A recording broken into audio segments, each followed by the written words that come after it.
Hi Gavin, thanks for giving us some time to talk for Prince Armaan channel. Absolute pleasure. First of all, congratulations on organizing such a fabulous T20 tournament here in the top end. Thank you. Being a cricket fan and local, we're absolutely delighted that cricket has come to our doors and in such a great fashion. Uh, what really was the thought process of bringing Pakistan Shaheens all across the oceans and then the academy teams from various big bash leagues?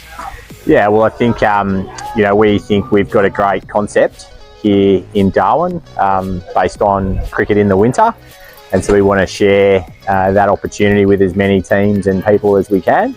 So we were pleased to see the Melbourne Renegades and Melbourne Stars come back again. They were here last year. Papua New Guinea came back again, which was great. And then, we were really fortunate to be able to throw in to the mix the ACT Comets. But, the big prize was getting the Pakistan Cricket Board to agree to send the Shaheens out. So absolutely rapt that they decided to, as you say, travel across the oceans and come and spend some time with us. And it's been fantastic. Great. And what are your thoughts on the quality of cricket played so far? Fantastic. Yeah, it's been some unbelievable games, unbelievable contests, and I think that's the great thing about having sort of 6 teams competing, 3 different venues, all slightly different surfaces. So it just makes it some really interesting cricket. Teams and players that haven't played a lot against each other. So it's been really good. And it was so lovely to see TIO Stadium being used for cricket once again. Yeah. I don't know for how long, maybe a decade or so. Yes. And I understand that there are a lot of efforts involved in getting the drop-in pitch to the TIO Stadium, and the quality of it has been quite good.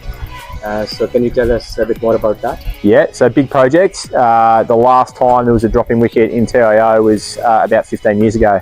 It's all part of our plan to try and get better and better cricket back here to the territory. We want to see international cricket back here, get some T20s and some one-days, hopefully in the next sort of 12, 24 months. That's the plan. Huge exercise, a lot of hard work, a lot of support from different stakeholders like the NT government, obviously incredible in their support. And it's just wonderful to see cricket being played in the venue, because it's probably, in my opinion, a perfect venue for cricket. And the surface has been offering a little bit of spin, so I think the Pakistan team have been quite pleased to play there. I think they defended 90 odd the other day, so it's been a great element of this year's tournament. That's true.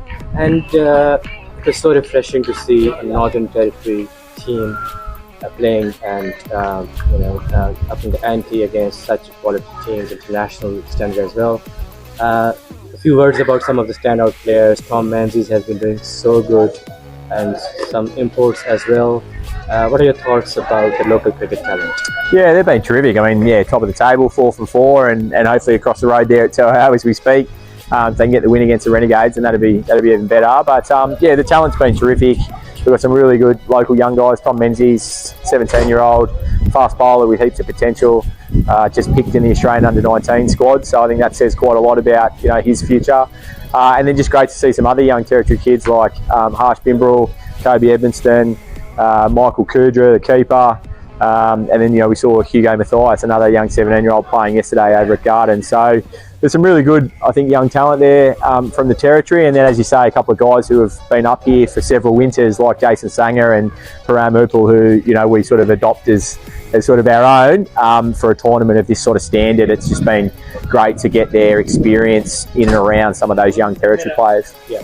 And how do you think this tournament might serve as a stepping stone for a future Big Bash Territory League, for example? Maybe Anti-Storms or Darwin Storms or Darwin Cyclones or something like that? Yeah, you can dream. It's nice to dream about that, having a Big Bash team, but I think that's probably some way off. I think at the moment it's just about, hey, we think we've got a great window here to play cricket in the winter. Beautiful weather, great facilities, and how do we keep growing the competition? So this year, great to add the ACT and Pakistan, and next year let's see if we can again maybe get some more interest from different parts of the globe that want to send some of their best young talent out. So fingers crossed, we're heading in the right direction. Excellent. Thanks so much for your time, and thanks for talking to us. Fantastic. Thank you.